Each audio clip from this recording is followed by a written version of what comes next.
Every time you click a link, a dozen invisible handshakes happen in milliseconds. These are the protocols, the rigid rules that control the internet. We are going to break down the 12 most important ones. DHCP, Dynamic Host Configuration Protocol. We start with DHCP. When you walk into a coffee shop and connect to Wi-Fi, you don't have to manually type in network settings. DHCP does it for you. It is the Network Management Protocol. A DHCP server holds a pool of IP addresses and automatically leases one to your device the moment you join the network. Without this, you would have to manually configure every single device you own just to get online. Internet Protocol. Once DHCP does its job, you have an IP. This is the fundamental addressing system of the internet. Just like a house needs a street address to receive mail, every computer needs an IP address to receive data. It allows networks to route information across the globe, ensuring that a packet of data meant for your laptop doesn't end up on your smartphone. ARP, Address Resolution Protocol. But an IP address is virtual. Your router eventually needs to find your physical hardware. That is ARP. It bridges the gap between the software address, IP, and the hardware address, MAC address. When a packet arrives, ARP shouts to the local network, "Who has this IP address?" Your device replies with its physical ID, allowing the data to make that final hop to your screen.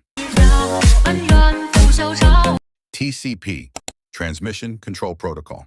Now we need to move data. TCP is the protocol of reliability.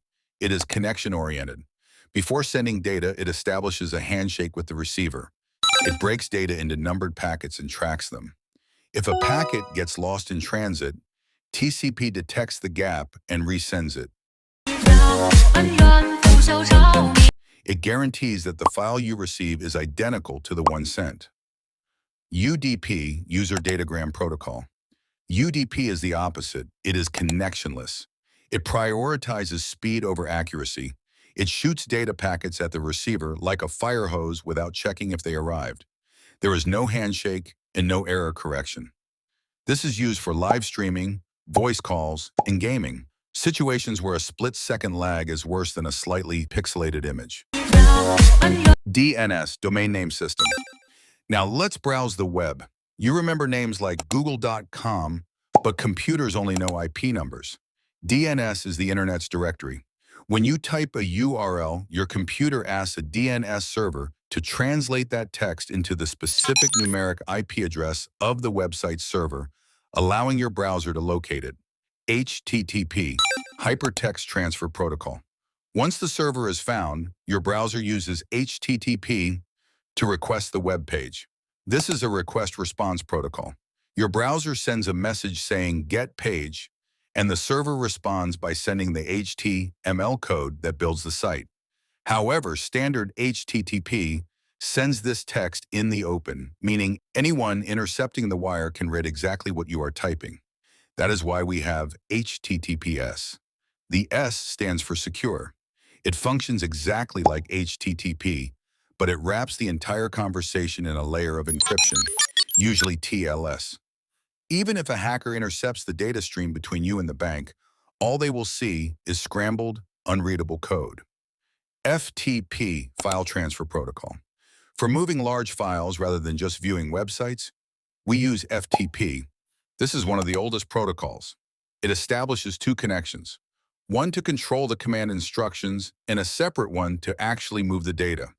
It is the standard for uploading files to a server or downloading bulky archives.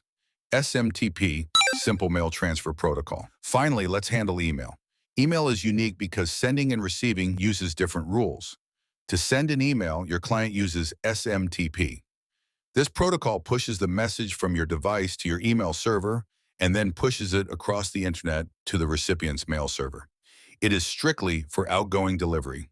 POP3, Post Office Protocol version 3.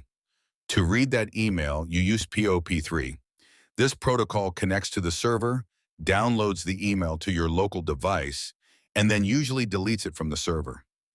It is designed for offline reading on a single computer, but it's bad for the modern world because your phone won't see the emails your laptop already downloaded.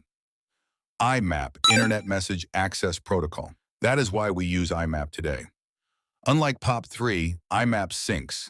It leaves the email on the server and just shows you a copy.